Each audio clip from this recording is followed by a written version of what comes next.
PR পদ্ধতিতে নির্বাচন হলে দেশে অস্থিরতা বাড়বে আর গণতন্ত্র হুমকির মুখে পড়বে বলে মন্তব্য করেছেন বিএনপির ভারপ্রাপ্ত চেয়ারম্যান তারেক রহমান। রাজধানী ইঞ্জিনিয়ার্স ইনস্টিটিউশনে পেশাজীবী পরিষদ আয়োজিত সমাবেশে তিনি কথা বলেন। এ সময় বিমান বিধ্বস্তের ঘটনায় শোক প্রকাশ করে আহতদের পাশে থাকতে নেতাকর্মীদের প্রতি নির্দেশ দেন তিনি। মণ্ডল নামের রিপোর্টে দেখুন বিস্তারিত।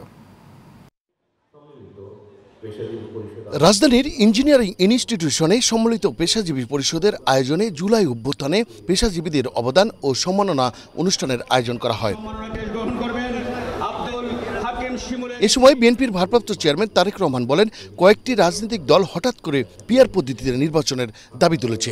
এই পদ্ধতিতে নির্বাচন হলে দেশের স্বাধীনতার সার্বভৌমত্ব নষ্ট হতে পারে বলেও জানান তিনি। আমরা দেখেছি কয়েকটা রাজনৈতিক দল হঠাৎ করেই দেশে পিআর বা সংখ্যানুপাতিক নির্বাচনী দাবি করছেন বা দাবিতে সোচ্চার হয়েছেন।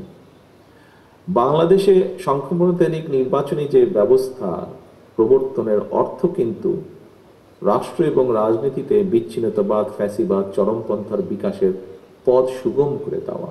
সংখ্যানুপাতিক যে নির্বাচনী ব্যবস্থা, এটা কিন্তু বিভ্রান্তিমূলক সমাজ সৃষ্টি এবং সরকার অস্থিতিশীলতার কারণ হয়ে উঠতে পারে বা উঠবে বাংলাদেশের প্রেক্ষাপটে। দেশের অন্তর্বর্তী সরকারের কাঁধে বন্দুক রেখে যারা বিভিন্ন ফায়দা হাসিল করার চেষ্টা করছে তারাই নির্বাচনে বাধা সৃষ্টি করছে বলেও মন্তব্য করেন তারেক রহমান।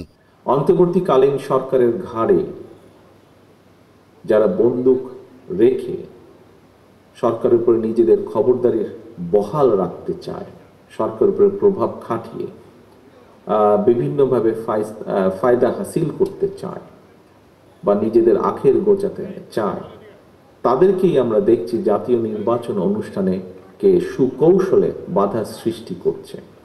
উত্তরায় বিমান দুর্ঘটনায় হতাহতদের ঘটনায় শোক জানিয়ে অনুষ্ঠান সংক্ষিপ্ত করে নেতাকর্মীদের আহতদের পাশে দাঁড়ানোর নির্দেশ দেন তারেক রহমান।